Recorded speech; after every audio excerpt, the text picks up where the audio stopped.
I'd like to call this meeting to order for Thursday, February 15th. I need a roll call, please. Dick Poofall, Here. Mike Berlin, Here. Clarence Campbell, Here. Bill Metzinger, Here. Martin Vitek. Here. And now, next we need a motion to approve the agenda. I move. Mike. Marty Vitek, I'll second it. Motion by Mike, seconded by Marty Vitek to approve the agenda. All those in favor, say aye. Aye. Public comment period. I don't see a lot of public here. Anybody online?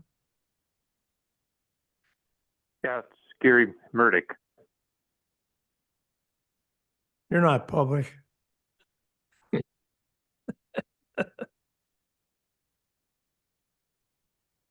Okay. Approval of the executive committee meeting from January 16th. Need a motion. Mike motions. I'll second. Motion by Mike Berlin, seconded by Clarence Campbell. All those in favor? Aye. Anyone opposed? Motion carries. Item number 5, discussion and action on the approval of the job description for grant writer administrator. Dan?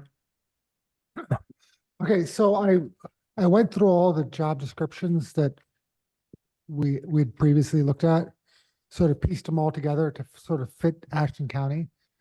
So the pay raise is going to be, wage is going to be around the 70 to 75,000 range, depending on qualifications.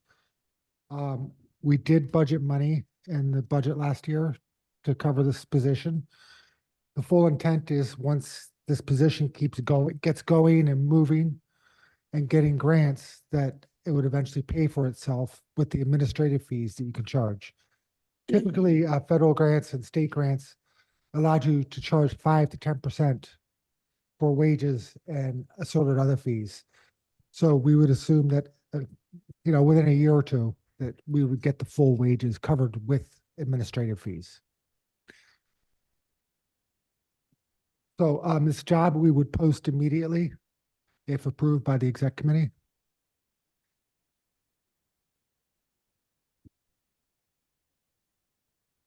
Is that all you have on it? Yeah. We've talked about it several times. Hmm? We've talked about this issue several times. Yeah. Okay, do we have a motion to approve? Dick. Marty? I read through this and it appears to me to be a workable thing, so I'll make a motion that we approve this job description.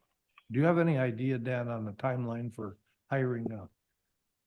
No, I don't. I guess one of the questions we should ask ourselves is, do we want to make this a remote job?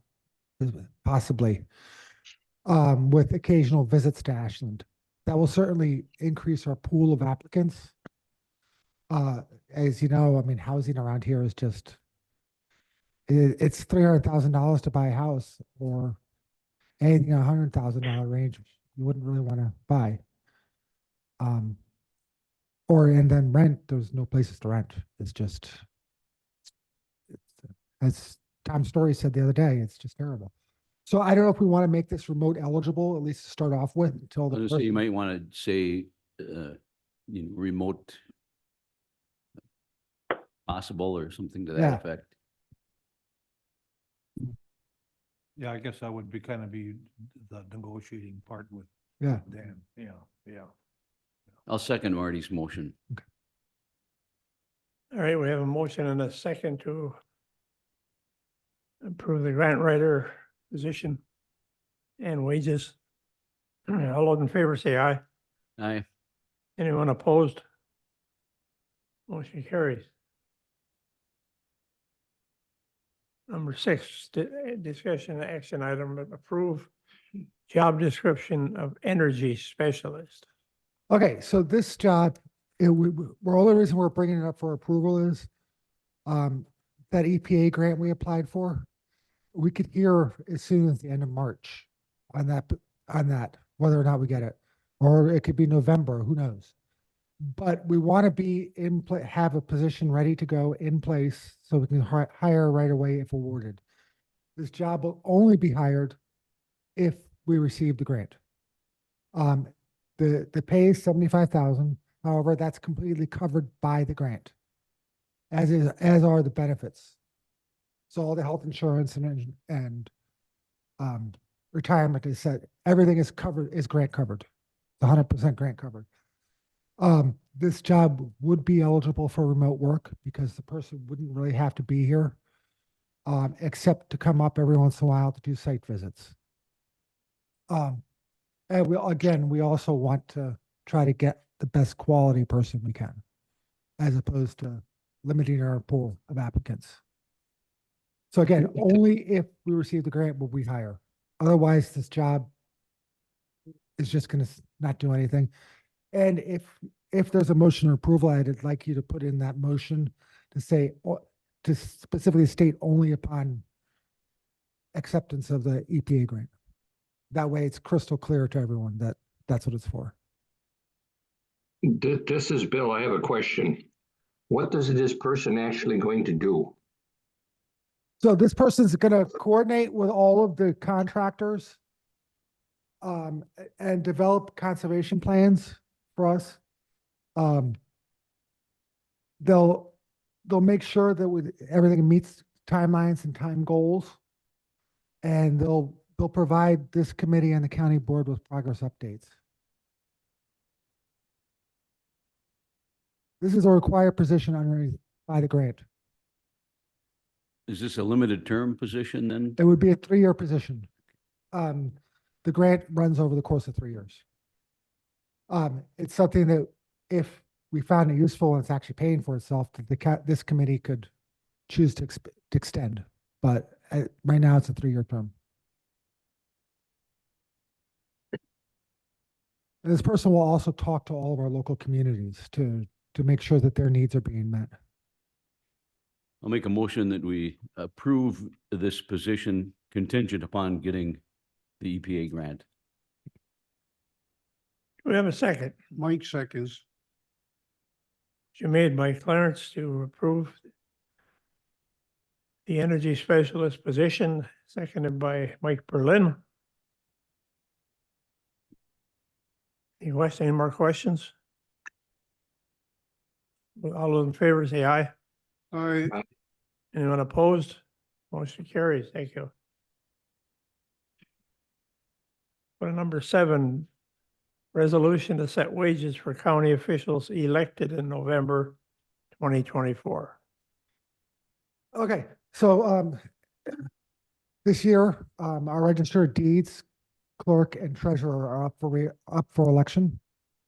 And by statute, we have to set the wages prior to papers being able to be pulled for that.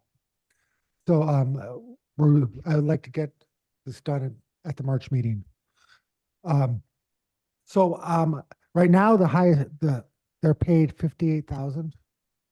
Given the wage study we just recently had and the fairness of it all, these offices are like our forestry department or our land conservation department in size and scope.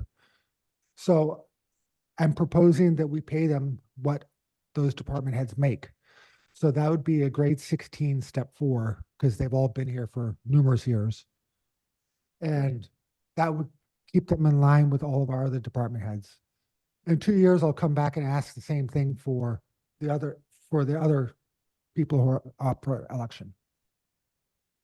But I think as a matter, we should be treating all the county should be treating all their employees fairly, whether they're elected or appointed or hired. And this represents so this would be a 2.5% increase each year, just like all the other county employees get. This is Bill. I have a question. Sure. What do the deputies get paid? Offhand, Heather, do you know what the deputies get paid?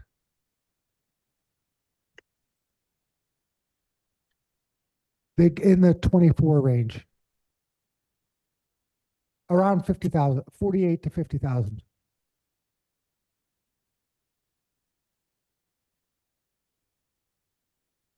Question, Marty? This is Marty Vitek. I make a motion that we approve these wage increases and pass them on to the full county board if necessary. This is Bill. I would second that. Go ahead, Bill. He seconded. Hmm? He I seconded. would say, Oh, I'm sorry. Can't hardly hear him. His Yeah, volume on his. yeah. Okay, we have a motion and a second on the table to set wages for county officials elected in 2024, November 2024. All those in favor say aye. aye. Anyone opposed? Motion carries. Thank you. Employee handbook update. Now, Okay, so if this you is, do this in the future, I would suggest that we only get the changes that were made. well, This is like Sears catalog. yeah, it is. Okay, well, the reason why you're getting the whole thing like this is because there's been some comprehensive changes. Between myself and the clerk's office, we made a few changes. Then we sent it all over to corporate counsel.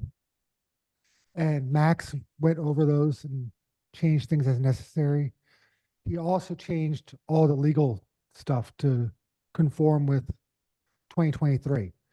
This, all the legal if stuff has not been updated since Act 10, basically, pretty much. So we tried to make everything more current and more legal. So there are a number of changes in there. And we can talk about whatever you want, or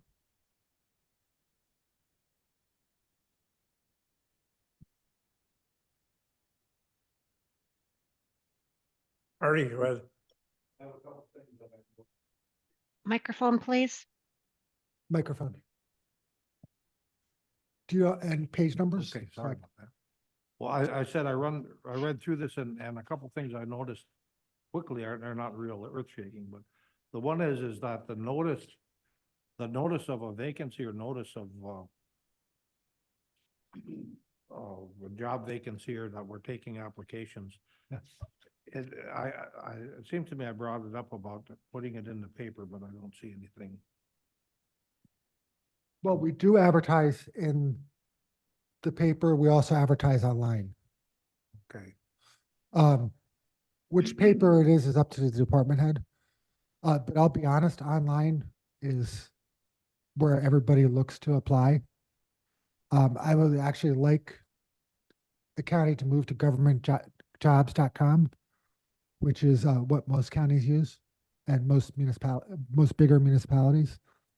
It's really where most of the talent pool looks for jobs. But yeah, we do advertise in the paper for jobs too. Okay. And the other thing I noticed is just kind of on the, whatever you call it, the index or it says nepotism policy on the first page with Okay, page 4. table of contents are. It says that nepotism policy is on page 5 when in fact it's on Oh, page 6. Yeah, with the index needs, Okay. yeah. Yeah, so what we'll do is when this is gonna go to the full county board, whenever this committee passes it. And the indexing will be fixed by that point. After the approval of whatever states I. Okay. That's fine. Yeah, okay, that makes sense, yeah. Yeah. I want to get the. Yeah, because there's a lot of things that are crossed out and a lot of things that are crossed out and added that after the approval of the board, they'll know what it is.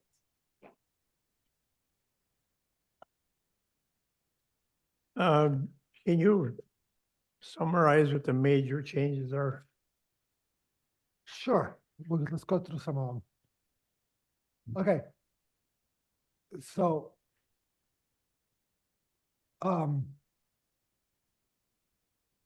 let me- So, one of them, what a big one for the clerk's office is new You hire, got- you got a page?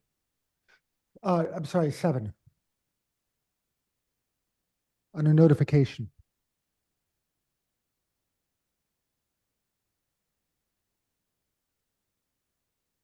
So this is a big one for payroll, especially. Um, we're making everybody, all department heads, when they make offers of employment, to use the same form letter that states the exact information, where they are on the wage scale, when they can expect raises, which is always saying pursuant to the county board's approval. It clarifies everything so everybody's always on the same page. There's never a discrepancy on what the terms of employment are. So that's a big change for us, and it's actually helped a lot. I mean, there's no more hiring letter problems now because of this. And so we want to codify that into the handbook. So that's a big one. We're also requiring that they have to get their paperwork from the clerk's office and hand it in before they start. That's been a problem in the past, that people are not turning in their information, and all of a sudden payroll comes and there's no tax stuff, you know? So that's a huge one. Yeah, it does. So just clarifying that 15-minute breaks are paid.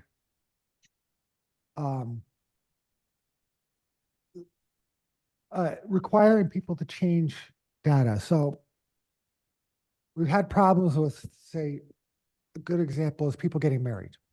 They don't let us know if they change their names. And we need to know that because of taxes again and benefits. Also, we sometimes don't get information about children being born and needing to go in the insurance until it's way too late. And then that causes problems too.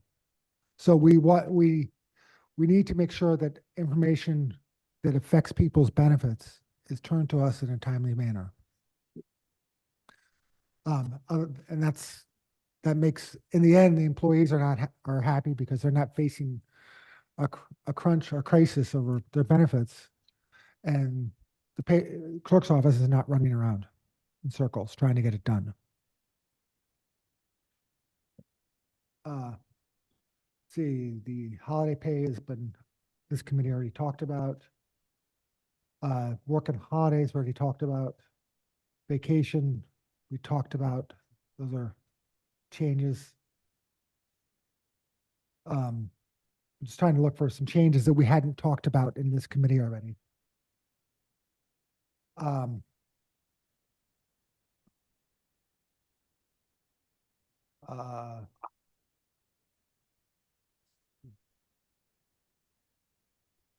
The funeral leave is approved by the department head on a case-by-case basis.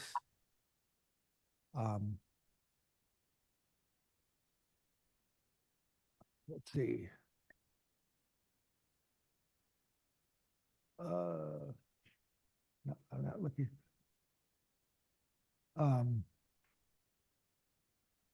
Health insurance, clarifying that health and dental insurance will be effective on the first of the following month, following 30 days of employment. That's standard. This is just clarifying that. Yeah, It says effective the first of the month following 30 days of employment. So if somebody gets hired on February 15th, then it wouldn't be until April 1st. yeah, that's what happened with me. I got hired on September 8th, didn't get insurance until November 1st. So it does, most people have insurance for that month period.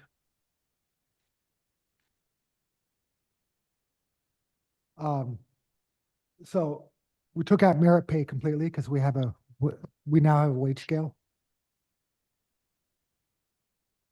And this committee can always consider special circumstances anytime it wants. Um,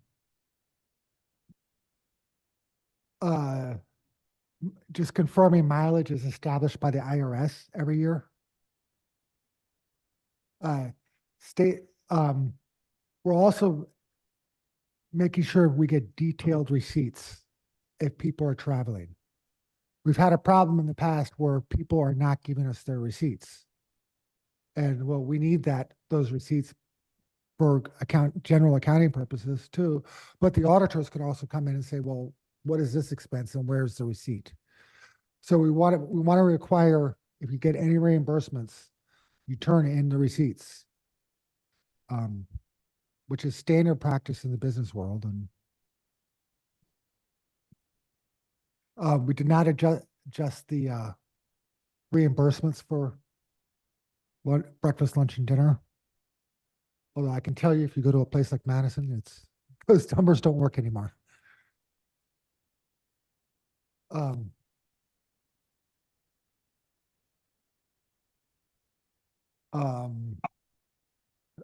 Okay, the harassment and discrimination policy, Appendix C. Max actually redid all that whole thing. So all the appendixes in here are stuff that Max has redone and made to current law.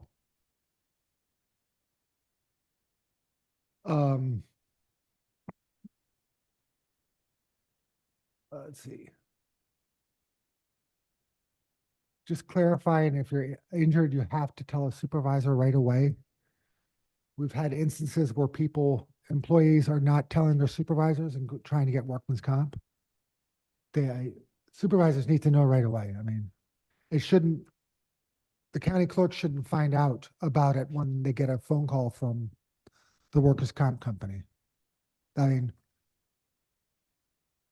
which has happened fairly recently.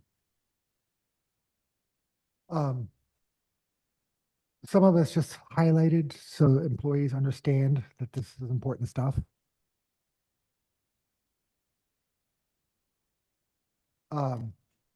Again, injury report filling out.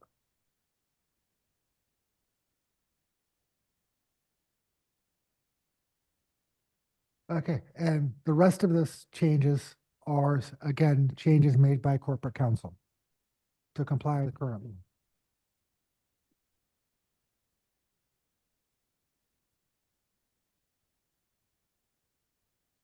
So That it? that's it. Well, you saved us about an hour. Yeah.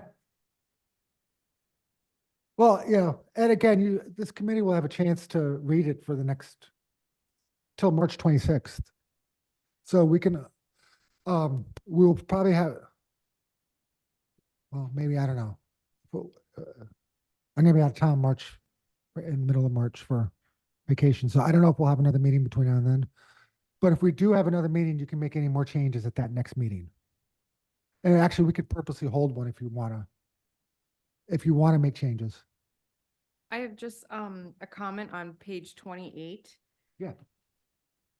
The highlighted area, and actually Max had commented that the form is not included in the handbook. Employee shall complete employee injury report attachment A. It is not in the handbook. The employees don't fill out a form. They actually call an online nurse, and then I get a report from MedCore. So I think we can just eliminate that sentence. If this committee's okay with that, we'll just eliminate that line. Repeat that, Dan, please. Yeah, if you look on page 28. The one in yellow. And Heather, can you repeat? So the employee really isn't required to fill out an injury report. They call the online nurse and have a supervisor present at that time. And then I get a report from MedCore, which is through our work comp. So they technically don't fill out a report. It's all verbal. And then I get a report from MedCore.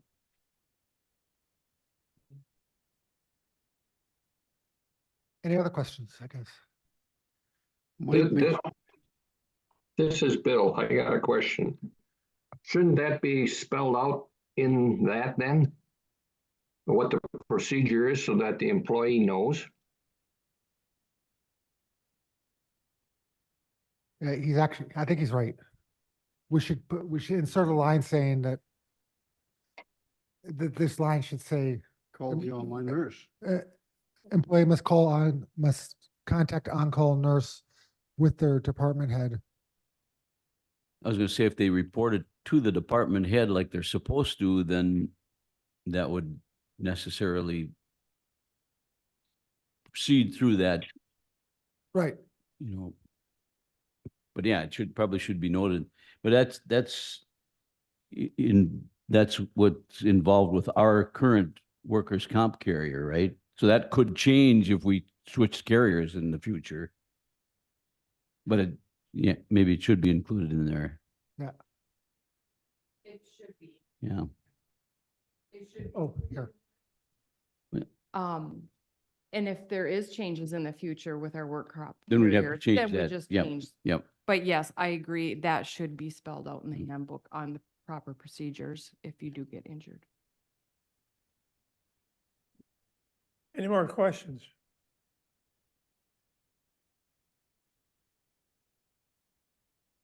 Hearing none, we'll move on to the administrator updates. Actually, were you gonna vote on it? Pardon? Were you gonna vote to recommend? I'll second Mike's motion so we can vote on it. Oh, yeah, okay.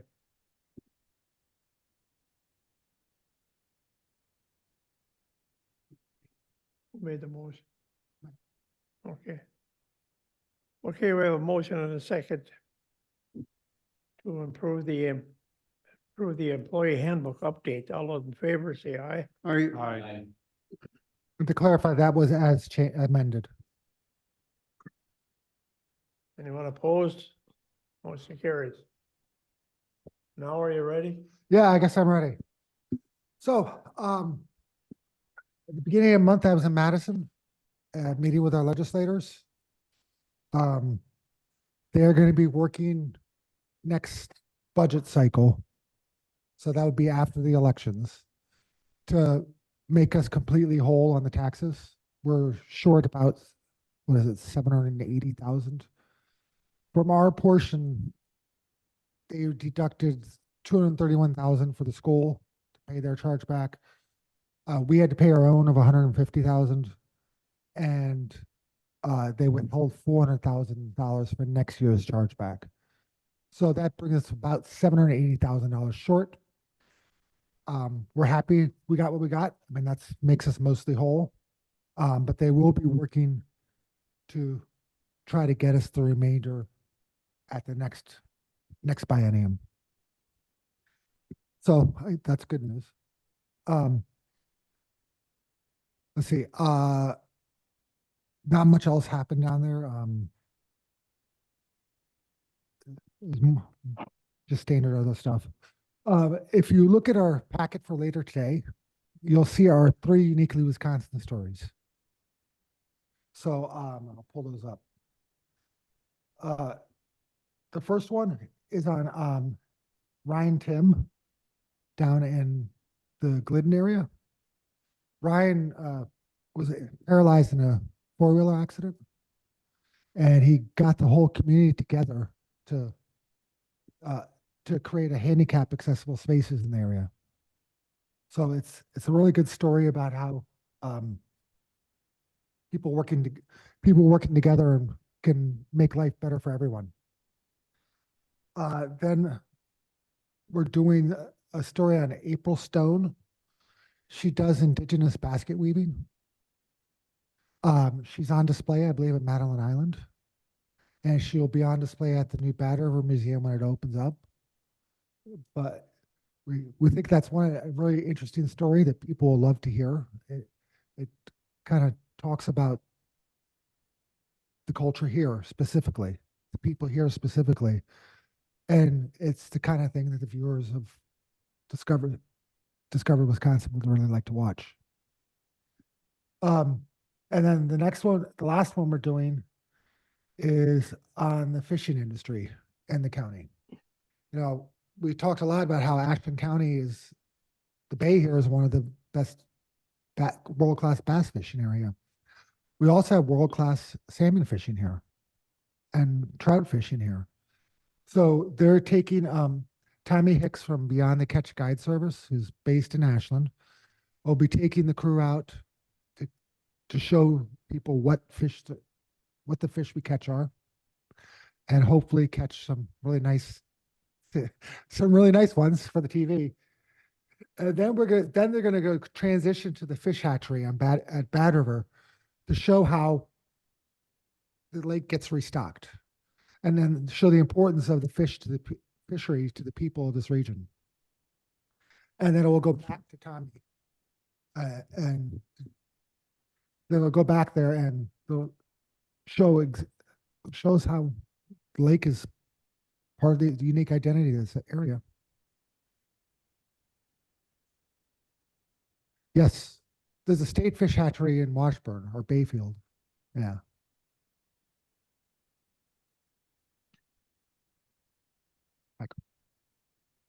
Yeah. But we think these are stories that people will really like and be drawn to. I do know that one of the things they said in Madison was they were expecting 1 to 2 million unique hits off this series, and they've surpassed 10 million already. One of the videos for Marathon County won an Emmy, a local Emmy, a regional one. So, I mean, these things are really hitting people. I mean, people are seeing it, and sales tax is going up in those areas where they've done that. And if you watch some of the series, they're really good. I mean, they're showing some really unique things, reasons why you'd want to go visit these places. Microphone, please. The thing is, when Unique Wisconsin and Wisconsin is on, so at 5:30, 6 o'clock in the morning. It's also on later in the day. I've seen it. I saw like the Price County one at like 4 or 5 in the afternoon. You missed that. Yeah. Yeah, they show it on CBS on Sundays, I believe it is. So this would have been before football season. I think it's worth it, and I think, no doubt this is why Ashland County's doing what they're doing. We're getting involved with that, so. Yeah. We need to toot our horn, we really do. Yeah. Kind of like Monday, I made mention down in our roads meeting is that, it was brought up that we need to somehow, I think Gary Murphy indicated that we need to tell our constituents or the traveling public who did this part of the road or who's paying for this. And when you have a HUD project, Housing Urban Development Project, that's the first thing they do. They stick their sign out there. They want you to know that they're participating in that. And I believe the Ashland County is going to be doing that with our road system as we continue to upgrade our roads. Yep. We're going to identify that with some type of placard out there, billboard type kind of thing, so that the traveling public, especially down in that area, GG and Mellon and stuff like that. We have a lot of Minnesota, a lot of Michigan people coming through. They're not local. Hey, still, the sign's there for our local people to know that, hey, this federal money's at work, state money's at work, county money's at work. This is working for the traveling public. This is working for you. Yeah. Yeah, I agree with you. When you said that, I thought that was a really great idea. So Discover Wisconsin will be up here in about May to do their filming. They're going to coordinate obviously with Tommy on the fishing portion of it, and they're only going to want to make one trip. So it'll be somewhere around May. It could be late April, it could be early June, but somewhere in that time period. Yeah. Yes. So that's a good thing. And we did tell, or we will be telling the Finance Committee next week. Our health insurance plan came out in the black last year. It's not much, it's like 40 or 50,000, but it's still in the black. So that's good news. So the changes we made have done what we needed them to do. There may be more changes coming up next year. Like we will look at doing the, what's the HSA plans. Yeah, we'll look at doing that. I do know that that's going to be kind of on hold at this moment because our team at M3 is no longer. One of them quit, and the other one got transferred to a different unit. So they're assigning us new people. So until we get to meet those new people, we're kind of on hold with everything. But that's good news. And Mike and Steve will be providing a further update on how we finished last year. Overall finances. They didn't have some of the December numbers in yet when they presented to finance last. So now they're going to have most of them in. Still won't be final, but it'll get us much closer to show where we are. So I will take any question.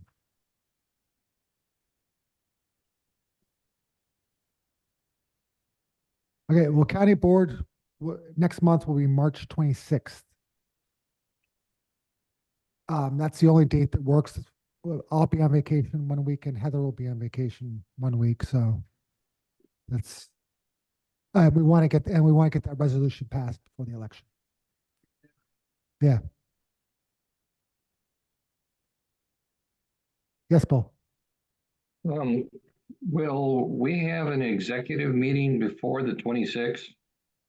We're going to try to. I'm going to be gone pretty much the 5th to the 14th. I guess I would like to see something put on the agenda. Okay. What I wanted to see on the agenda for discussion was, when we go into closed session, I was kind of disturbed last meeting because I had my hand up and I'm waving and waving, and pretty soon it's just open session. It's really hard when you're on Zoom to, if stuff is going on, to kind of break in and stuff. So I would like to, we had talked about discussing whether people on Zoom should be in closed session. Okay. And if we just brought that up and discussed it and see what the people thought, and if it doesn't make it before the executive committee, that would be something that the new county board executive committee should look into. Yeah, I think that's a really good idea. I think we really should examine that policy. I can tell you that best practice is that if you're not in the room, you don't take part in closed session. But that's up for each individual governing body to decide. So, but yeah, I'll put that on the agenda for you. But yeah, but it should be the new county board that decides the overall policy, because they're the ones who are going to be affected by it. I have one other question. The executive committee was supposed to act on any requests to change the salaries. Have we ever had any requests since that's passed? No, we have not.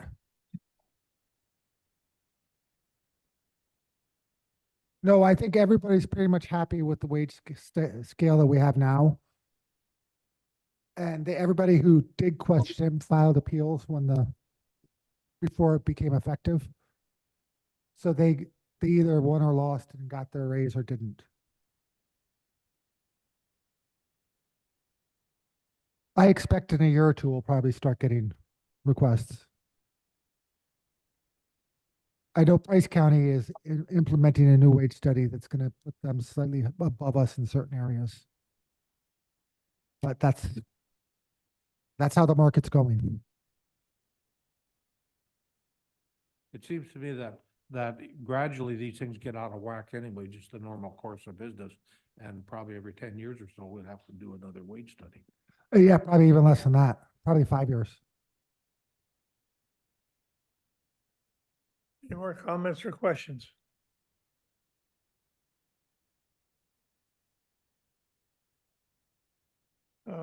Did you set a date then for the next meeting?